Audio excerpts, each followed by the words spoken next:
And this music is saying that we've talked too much. I think this is Academy Awards. We're done. Is it still soft? You're good? Okay. Okay, right. they sort of ramped it up. Yeah.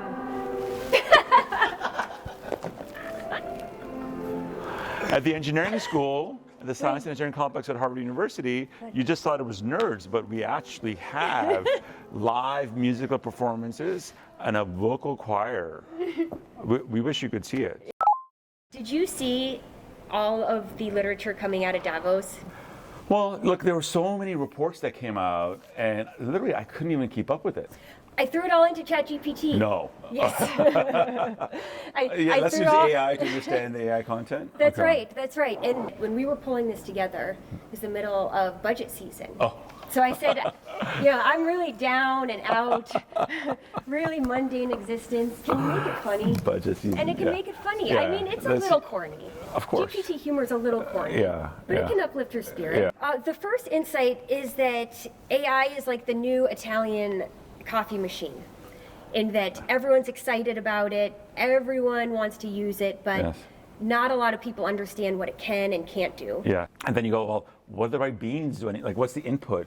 Do you need the right water? What's the right water temperature? And then you gotta do all these dials and so forth. There are others who say, I don't need to know. Yeah, I'll just buy my Dunkin'. I'll buy whatever, Folgers or Dunkin'. Yes. Do we think that analogy holds here, where there's going to be some people who truly learn how to interact with AI, and others will always say, you know what, I'll pass?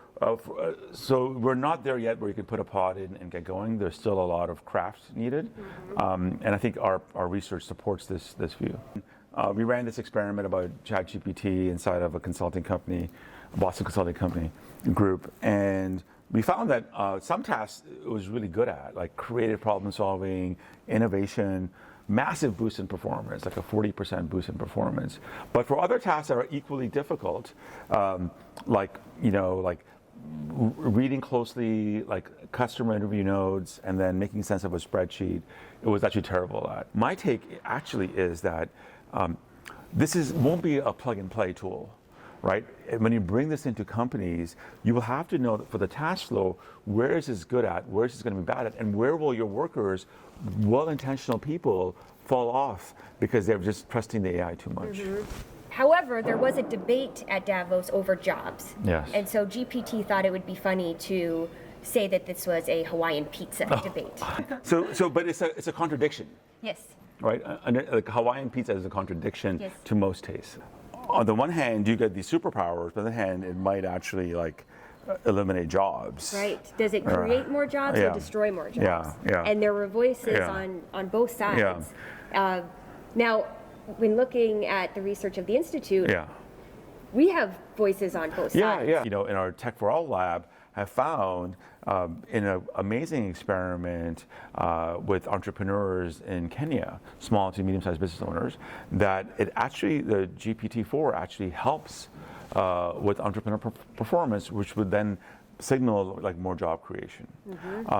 Others have found the opposite, where if you look at online gig worker jobs, this is from our customer intelligence lab, that the number of jobs have actually dropped because do you need a copywriter anymore? Do you need a graphic artist anymore?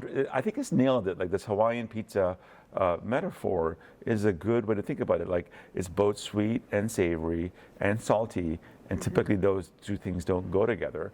But we're seeing both, and I think the reason is that we're still in our early days of this stuff, right? This is still early days. Spider-Man's Uncle Ben would get AI.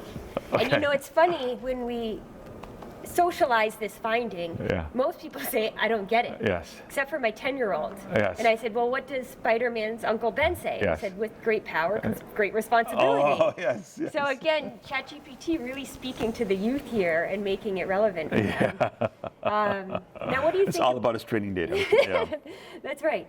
Our Trustworthy AI lab is doing amazing work in trying to make sense of like this illusion of transparency in large language models. Just because you ask it to explain itself doesn't mean it's BSing you. Or because some of these models are trained to just please you, and so they'll just keep finding ways to make themselves sound good. And this careful work by our faculty really is sort of opening eyes about, like, if you thought it was like about the data, well, think twice. If you thought it was about explainability, think twice. And they have a laundry list, like a checklist of things that executives need to be worried about, and not just executives, but also the developers of these systems to be worried about. So I think they are like they are saying like this is happening. They're concerned advocates, but they're raising the fact that these tools are gonna have problems, and we should deal with the problems up front instead of later, right? And then the other set of folks, again, amazing work out of the Customer Intelligence Lab. You know, they showed that you could use GPT 3.5, the older version, for market research. Like my headline was, oh, we don't need customer research anymore. We don't need focus groups anymore. We're good to go. And again, this Uncle Ben's story about great power comes great responsibility, right? How does marketing change? How does how we develop these tools change is going to be critical for us. And I think a big part of that debate is who owns the responsibility. Yeah. So Spider-Man owns it in Uncle Ben's situation. Yes. Yeah. But who owns it in our situation? Is it regulators? Is it business executives? Is it consumers? Where does the pressure point come from? Yeah, so look, I really think that by the time it gets to regulators, it's too late. And they're about 10 years behind. They're 10 years behind perpetually, for whatever reason. Not that we don't need regulation, we need regulation, and that sets the field for us. But the needs are now. And when I talk to boards, when I talk to senior executives, I go, you have to both learn how these tools work, you need to understand what the downfalls are, and then be able to guide your teams to pull this off. It actually reminds me that this is our fourth topic that GPT said was prevalent at Davos, the need for AI literacy. Yes. And you need to learn to swim. Yeah. And so this is the metaphor: if you live on a boat, you need to learn to swim. Yeah. Which in our case would be, if generative AI is throughout the world, you need to be AI literate. Yeah. And that will enable you to be a responsible user, but it'll also enable you to understand the opportunities. Yeah. And this is an area in Davos that everyone agreed. Yes. There was no debate on it. Universally, people say the world needs to learn to swim. Yeah. This tool is weird. It doesn't come with a learning with a manual. I mean, there's lots of YouTube videos on this, but the providers don't create like a user manual. Right. Like, They just had to throw it out there. Yeah. Remember like in software, there's a massive, paper user manual you would get on how to use Excel. Yeah. That's not there. They just say you use it, you figure it out. So if that's the case, and you think it's going to be this impactful, it's going to change your job, change your career prospects, change your company, and you're not using it every day, how will you become proficient at it? So I think this learn to swim is super important metaphor. I call it like riding a bicycle, bicycle for the mind. Steve Jobs called this the computers are a bicycle for the mind. You can go faster, you can go further, but now we're in our 20s, 30s, 40s, 50s, 60s, 70s, 80s, and now we're going to learn this new bicycle. Right. We're going to fall down, we're going to get a concussion, we're going to get all these things, and you've got to be able to invest in learning these tools. So learning to swim, learning to ride the bike is actually important. What's great about this AI revolution is that the recipe books and the knowledge is open source and widely available, both from the algorithms all the way to, like, I learned a ton on YouTube. Yeah. It's amazing. I've learned a ton. All my prompt engineering skills have come from YouTube. So I would just say, like, make it an object of study. Go to ChatGPT and say, or go to Perplexity, go to Claude, go to Copilot, Microsoft Copilot, and say, give me a tutorial. Give me a lesson plan on how I should think about this. My job is like this. How should I think about responsible AI? And start there. I mean, use the tools to help you think and to create the thing. And I think if you use the tools that are connected to the systems, they'll give you reasonably good output. Double check that it makes sense, and then start your journey.